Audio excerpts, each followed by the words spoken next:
It's going to be a good one. You do not want to miss this episode. My name is Paul Barron. Welcome back into Tech Path. As you guys know, we've been doing a lot of tech, and I think tech for a good better part of 15 years.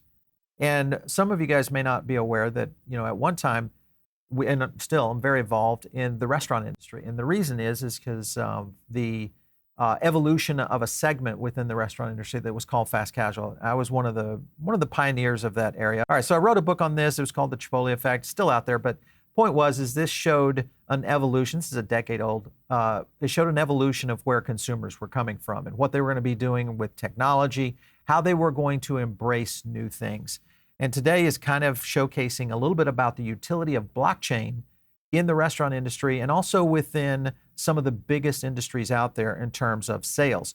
Market size of a global food industry around, this is 2021 to comparison of 2028, going from around 2.5 trillion, that's trillion, to over 4.5 trillion. That's probably underreported. I anticipate that's probably going to be quite a bit larger than that globally, with the United States already clocking in 1 trillion in restaurant sales. When you look at the global capacity of this, is from Yahoo Finance, the global capacity of what loyalty markets are going to look like. This is a forecast that was out there talking around 215 billion by 2027. Again, just because of the growth in the loyalty sector, this is probably going to continue to grow. And Web3 is most likely going to be one of the places that all of this stuff comes together for retail, everything, restaurants, what we'll see in retail from a growth standpoint of consumer loyalty, all that I think is going to be next generation.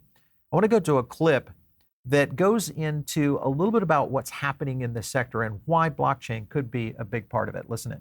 Right. Things are expensive. Consumer spend is slowing down. So these levers, right, loyalty programs, customer rewards, those can be different levers that companies can pull in order to not only get new customers into the door, but retain existing ones. In fact, the CFO of Chipotle was just on Yahoo Finance yesterday. Those who join loyalty, after they join, they come to Chipotle more often and they spend more when they come. 30% of consumers use reward programs each month, with 43% saying they're more likely to go to a restaurant if they have some sort of perk or loyalty program. So some companies want to drive traffic during off-peak hours. Other companies just want to get as much data as possible on their customer to determine that long-term value. Data, by the way, is one of the most important, crucial components of loyalty programs.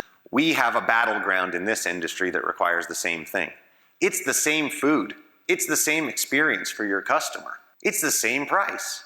So we now have a battle to win the loyalty of the customer. And by the way, DoorDash is doing a damn good job of building their own loyalty program. It's terrifying. So how do you win in a world where they're doing the exact same things? Dash passes their loyalty program. They discount the hell out of deliveries. Many brands had no data going into the digital era. McDonald's, pretty new. So it can be done. The revenue impact of driving personalized messaging is 6 times greater. Most brands are not doing it. I know because I'm on all your email lists. All right, so that was the CEO of Thanks talking about that there at the end. But the point is that the data that is out there of consumers is pretty much being sucked up by all of these companies, such as DoorDash, Postmates, Uber Eats, all those kind of entities. Now, what's happened here recently, just in around the last 12 months, there has been a move to blockchain. And there are a handful of companies that are starting to break this glass ceiling. Now, one of them I've got a clip from. It's a little chain on the West Coast called Boba, guys. Listen in. This is indeed next gen. Yeah. We have token-gated access to like secret menu items. We have access to events. I think that, if you've seen what we've done, we've worked with like anyone from like Casey Musgraves to Madewell to Mortal Kombat to Care Bears, like all these brands. You guys love the collabs. We love the collabs. And this month we have something super exciting going on. 9 Heroes is at the Boba, guys, for the month of May. And we have some super cute merch, and we're gonna have 9 Heroes printed on the cups. So we call it a black sugar hojisha. So This is so cute, guys. Check it out. we call them coffee sleeves, but they're like cup sleeves. But a lot of days now, people just collect them. They don't even use them. Grab your stickers, grab your key rings, grab your cup, come in, and we're probably gonna sell them secondary online. Yeah. Every 3 out of 10 people have signed up for the program already. 31% of orders are now coming in through loyalty at that stage. Wow.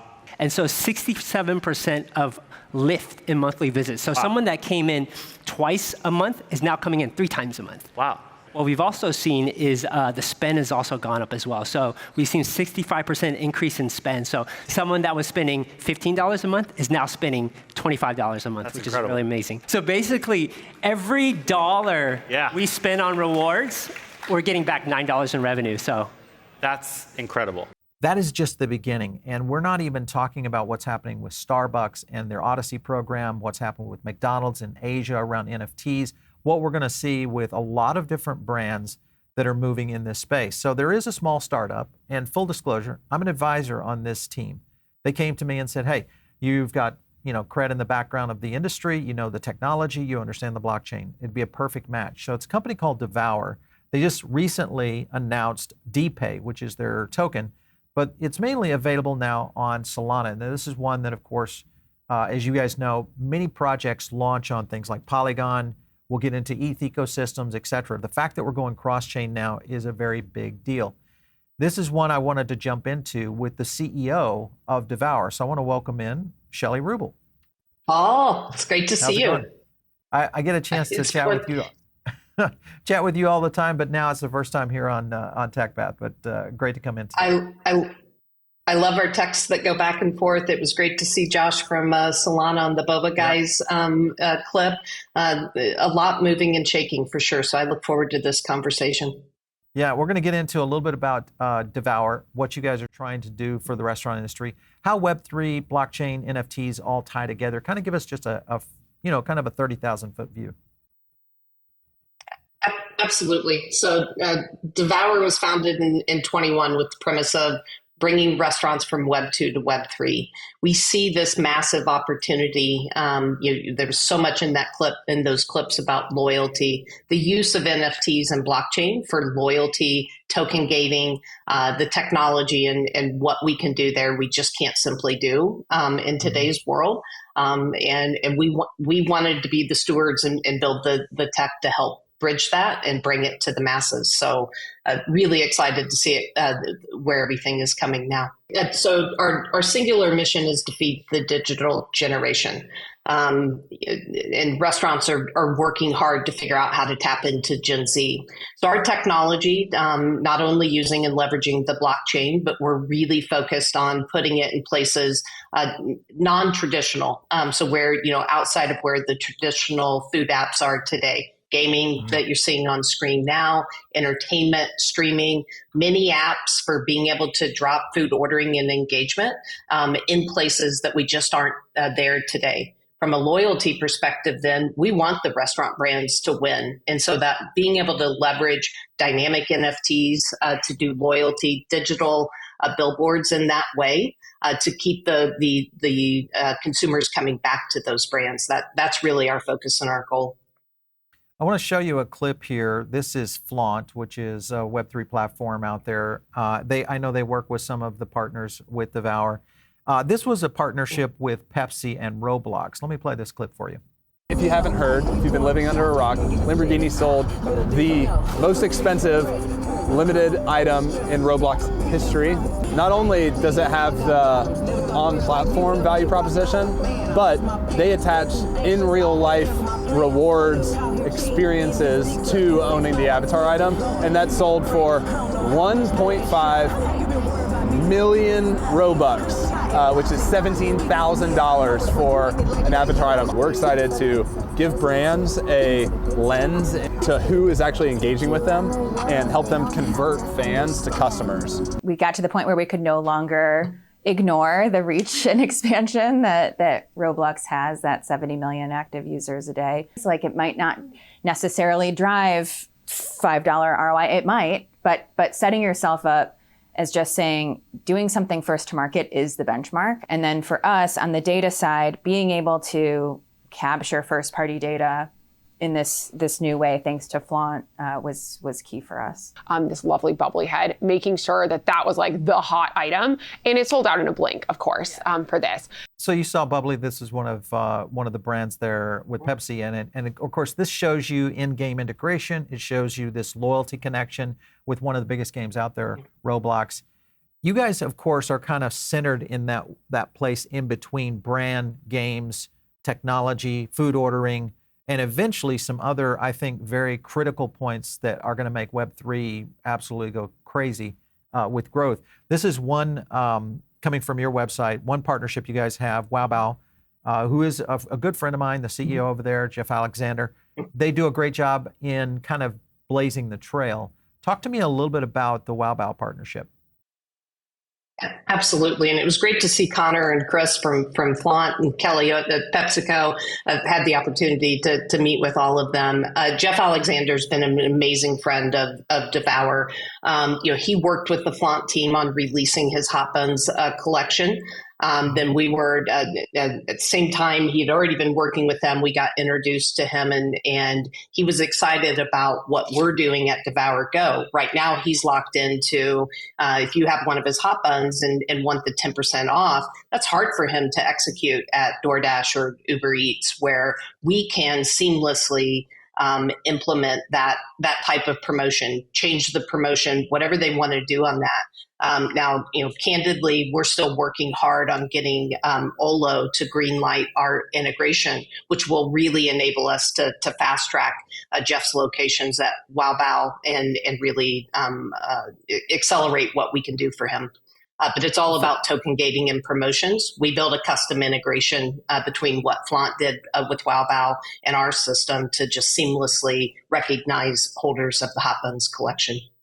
Yeah, Shelly, explain to me, because I think some of our audience may not realize just how big this industry is and what it's really going to look like in the future. It's mind-boggling.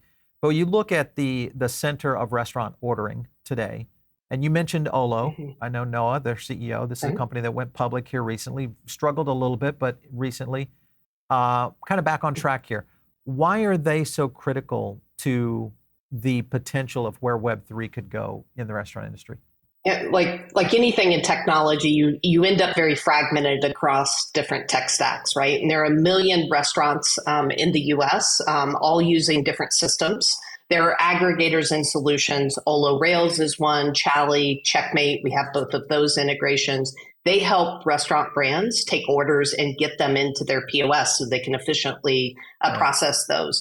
Olo is a major player within the enterprise space. So many of the enterprise brands that we are talking to work with, they use the Olo Rails product. And so to bring them on and really be able to help them with the what we have to offer with Devour, we've got to get their locations in through the Olo Rails. So it's the way that everything works together in connecting all of the different technologies within the restaurant space. A big leap forward if this does occur for Devour. This will pretty much open up, tens of thousands, if not hundreds of thousands of locations. What we'll see, 1 million units right now in the United States.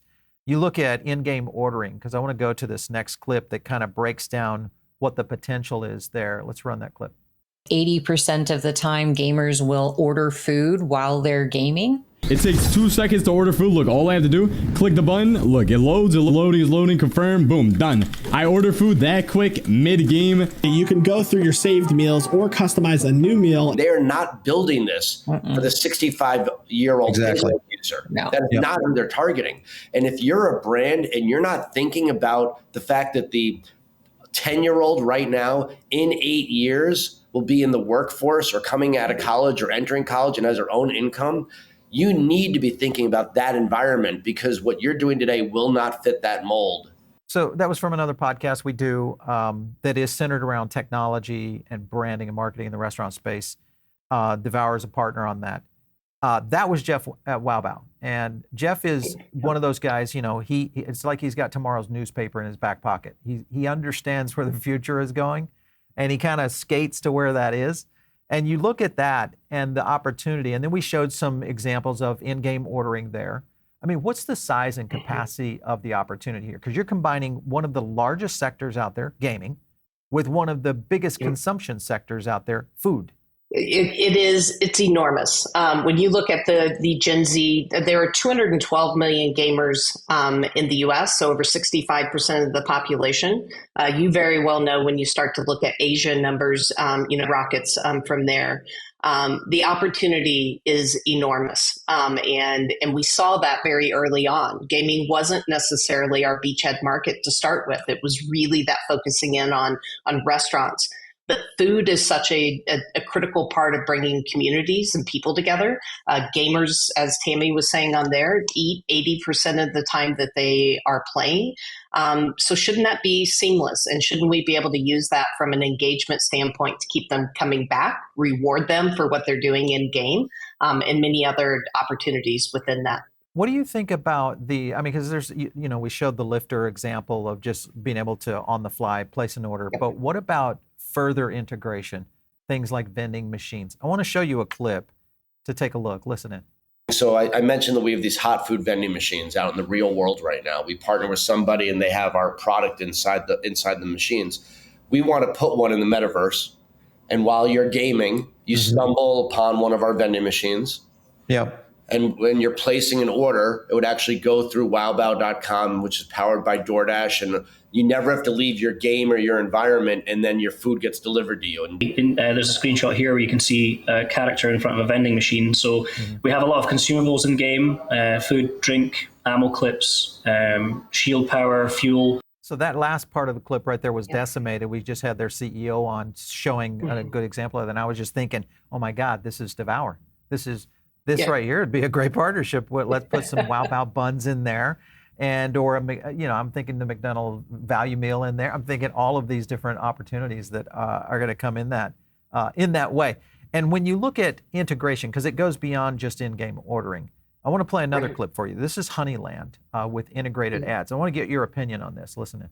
Traditionally, mobile advertising looks inside of games is essentially what I would call interruptive advertising. You play for a period of time, and then you have to watch some sort of an ad, and you get either some sort of reward or you get to keep playing. And we believe that we can flip this on its head with integrated brand experiences. Your loading screen will be changed to this artwork. Will become a Sabona-themed game room. But in addition to the trait being fused onto your bee and it looking cool, you also get some actual in-game utilities. This is now going to do blockchain to where it's actually going to go update the metadata of this bee. You'll see it will then give me my new bee. It now has this Sabona jersey. The Sabona jersey is sold out. We sold out 1,000 of them in the first 25 hours.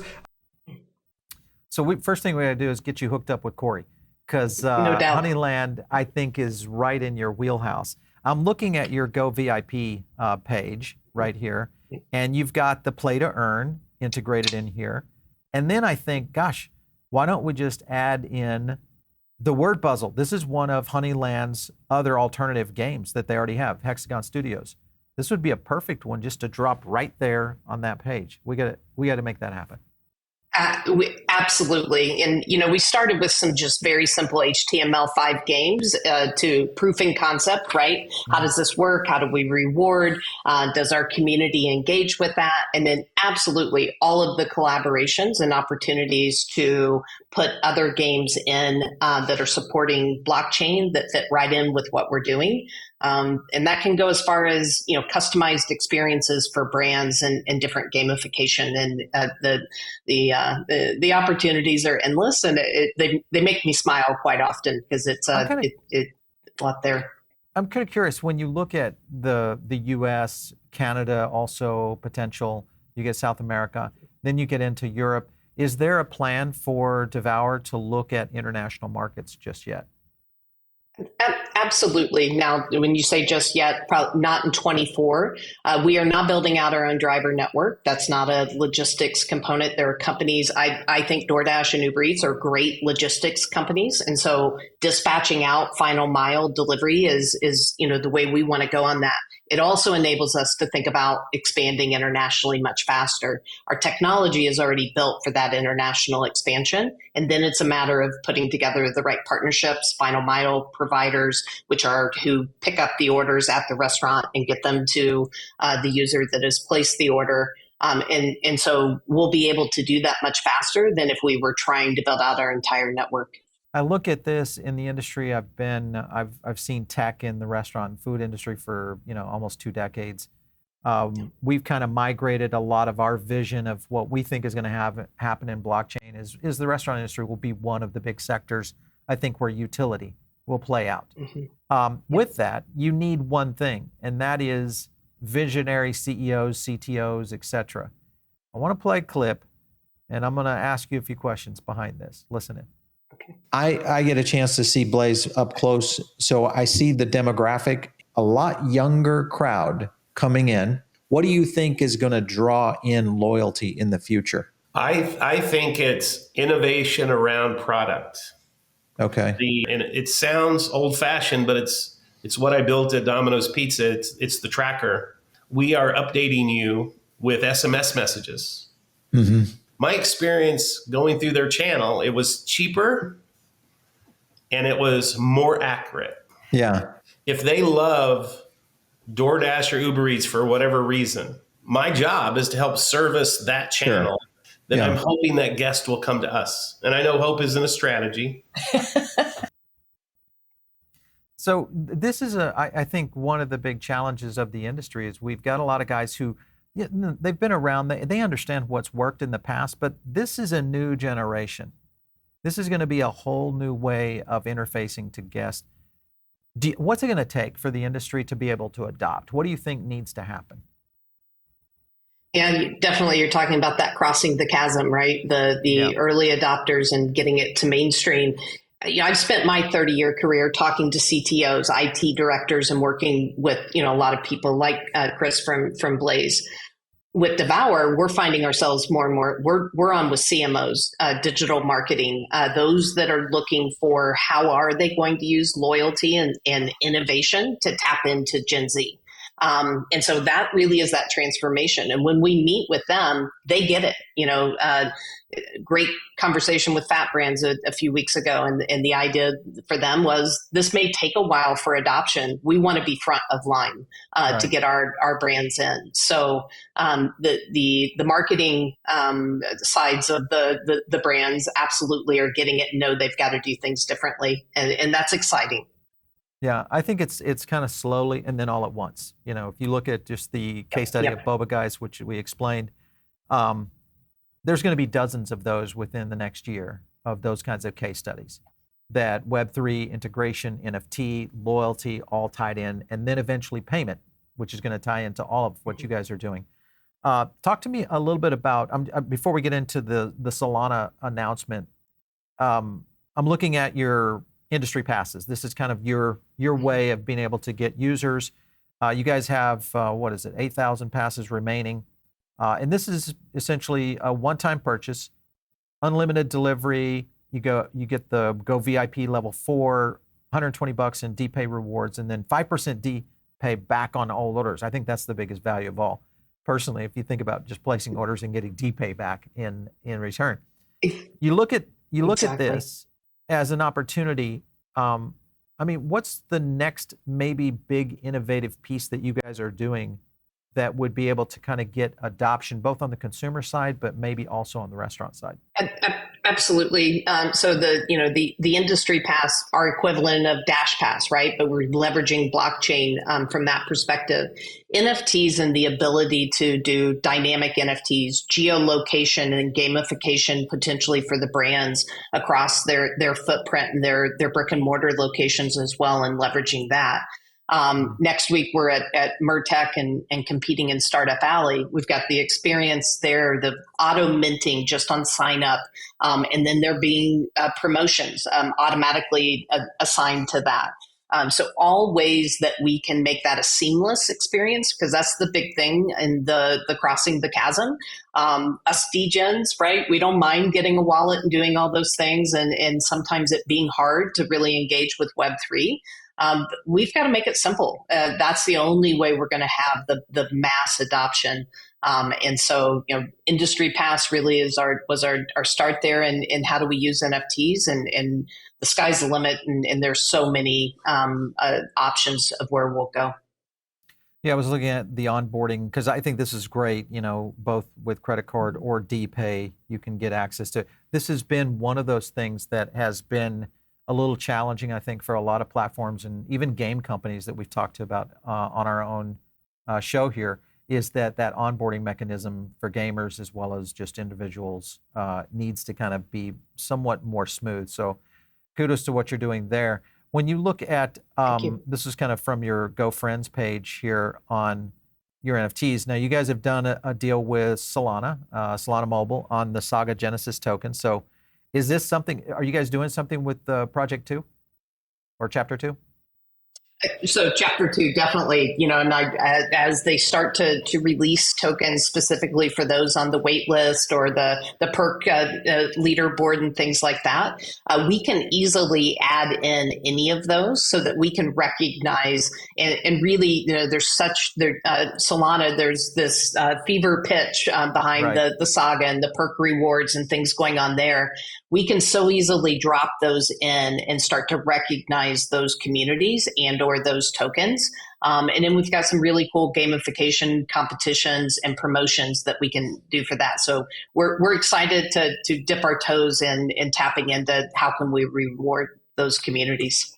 So huge opportunity there, I think, because mobile is going to be huge in terms of mobile gaming opportunity connection there with where food ordering kind of ties into all this. So perfect timing with that. I'm looking at a tweet from you guys.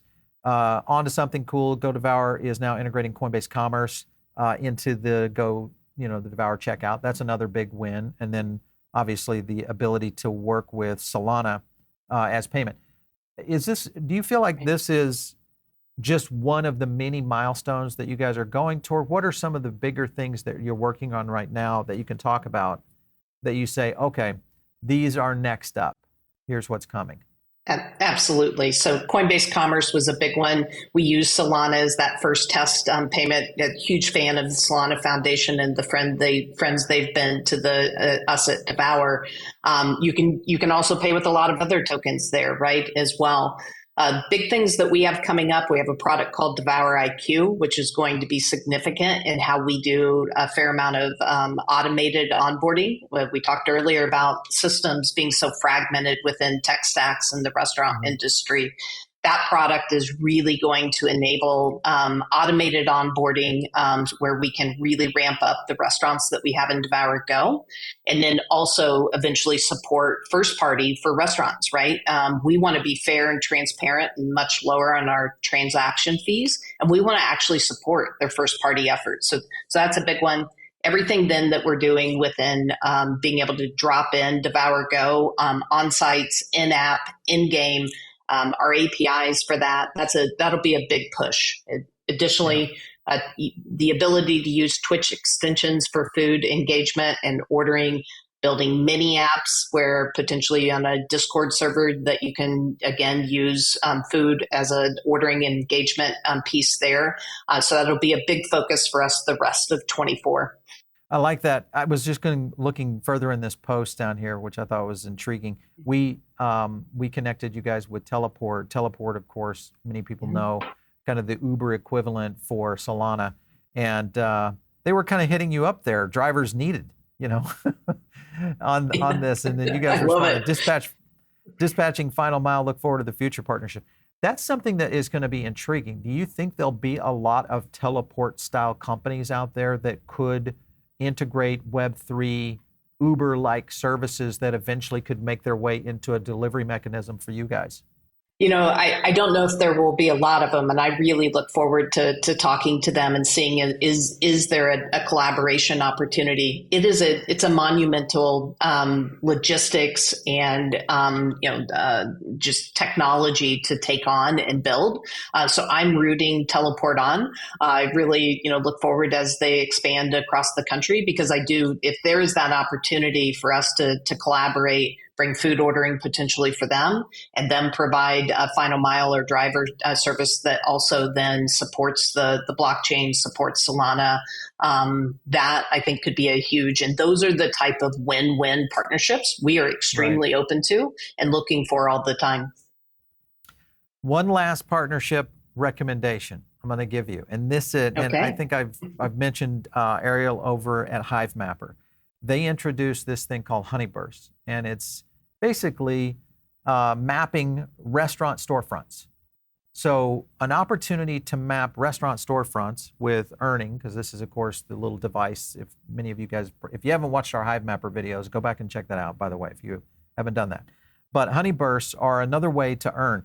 We have a lot of guys using this in our studio, testing it. We've got a lot of different functions within it of earning honey. And this is another way for people to earn, basically rewards for mapping restaurant storefronts. This would be another great opportunity for integration. Is that something you see being helpful for something like a DPAY project? Potentially, absolutely, right? I think anything that is mapping and recognizing restaurants, and then how do we tie that in? How does that convert then? Our goal with anything within restaurants is how does it translate into transactions and revenue then for restaurant merchant partners? And absolutely, you've done a great job of connecting and or talking about a number of the projects that really seem like we could have great synergy together. And I definitely look forward to having those conversations. And Hivemapper is definitely one of them that could make a lot of sense. I've got one more for you. Okay. We're not going to stop because we're going to get this done in this industry. I tell you, we're going to get this done. And that's a clip I want to play for you. This is a project, a game that we have showed and showcased here on our network before, but it's called Affyn, and they're doing something around geolocation. Watch this.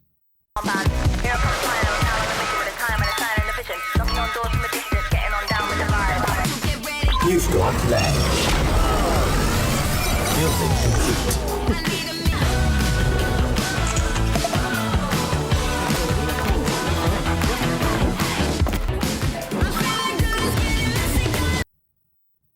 So integration, in-store connection with game activity. Oh, think of it as Pokemon Go with the ability to create loyalty connections to restaurants. And I think that is, again, gets back into only Web3, only NFTs will solve this problem, which you guys are at the epicenter of that. Do you think this is going to be a big part of how games will start to interface with customers in the future of doing these kinds of collaborations? I'm smiling again because yes, I think it's huge. I'm not sure if you're sitting in our team meetings or hearing me in some of the other conversations, but the idea of the Pokemon Go, that geolocation, the morphing as you were seeing on the NFTs, how they can change.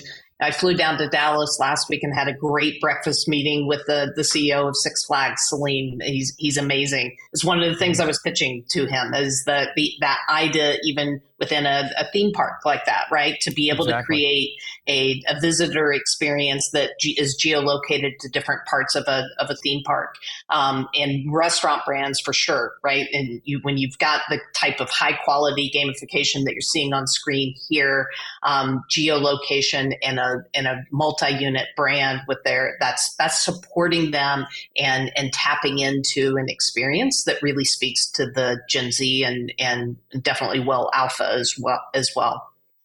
Yeah, I don't think people really give credit to founders like you and others who are trying to really kind of shift the dynamic of how retail and consumers are going to interface with brand IP in the future, as well as just regular everyday functioning, whether it's finance in what we see in DeFi, you look at what's going on now with DePIN, now gaming, and the integration into the big retail fronts, which the restaurant industry is pretty much, I would say, the number one industry that may benefit from this the most. So it's going to be exciting to watch you guys for sure, Shelly. I'm glad I got a front row seat. So, but we do appreciate you coming on the show today. Thank you so much. Absolutely. Thank you, Paul. Look forward to the next conversation. You bet.